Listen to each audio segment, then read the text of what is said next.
नमस्कार, latest updates पर आप सबका स्वागत है। आज हम बात करने वाले हैं मिडिल ईस्ट में बहुत तेजी से बढ़ते एक संघर्ष के बारे में। एक ऐसी सिचुएशन जिसने पूरी दुनिया की सांसें रोक रखी हैं।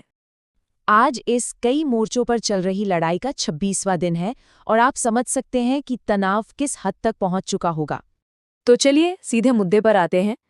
देखिए, शुरुआत होती है सऊदी अरब की तरफ से ईरान को दी गई एक खुली चेतावनी से, और इसमें अमेरिका से भी हरी झंडी मिल चुकी है, जो साफ साफ इशारा है कि ये मामला एक बहुत ही खतरनाक मोड़ ले रहा है।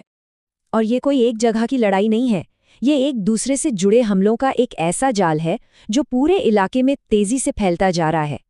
एक तरफ तो युद्ध विराम की बातें चल रही हैं और दूसरी तरफ कुवैत सिटी के एयरपोर्ट पर एक ड्रोन हमला हो जाता है। ये एक सीधा संकेत है कि हिंसा रुकने की जगह और फैल रही है। अब देखिए इराक में क्या हो रहा है। वहां संघर्ष सीधे अमरीकी सेना को टारगेट कर रहा है। उनके जाने पहचाने ठिकानों पर रॉकेट से हमले हो रहे हैं।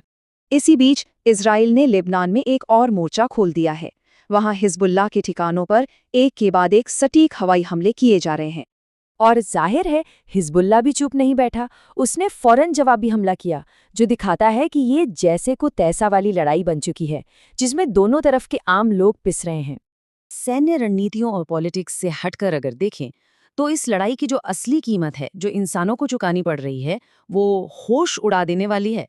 तो सवाल उठता है कि इस बर्बादी का सबसे बड़ा शिकार आखिर कौन हो रहा है।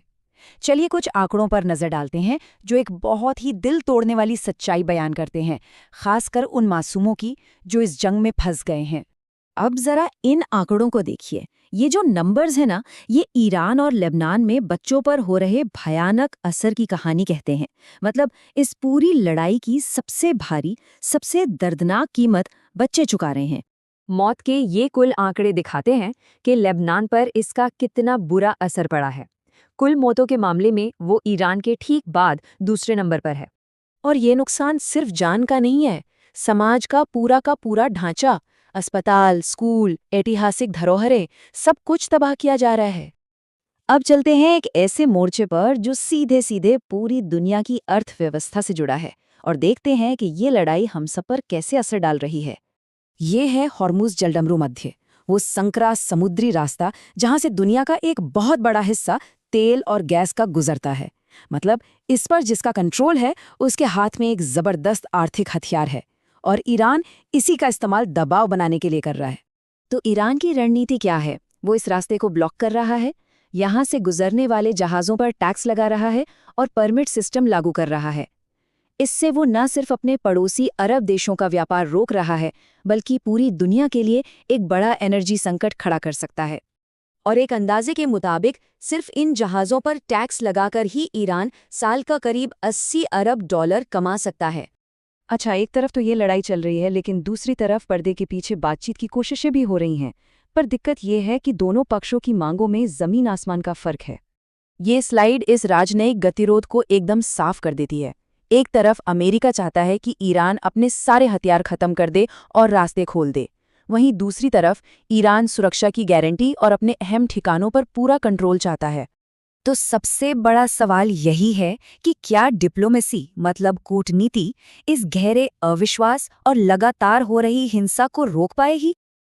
अमेरिकी राष्ट्रपति तो पूरे आत्मविश्वास से कह रहे हैं कि ईरान हार मानने की कगार पर है और अमेरिका ये जंग जीत चुका है।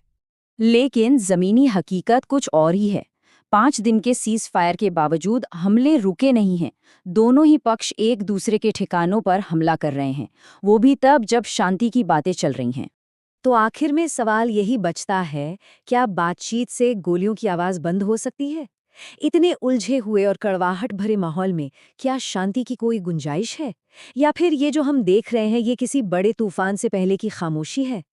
इस पूरे विश्लेषण में हमारे साथ बने रहने के लिए बहुत बहुत शुक्रिया। अगर आप ऐसे ही मामलों को गहराई से समझना चाहते हैं तो हमारे चैनल को सब्सक्राइब ज़रूर करें और हमें सपोर्ट करें।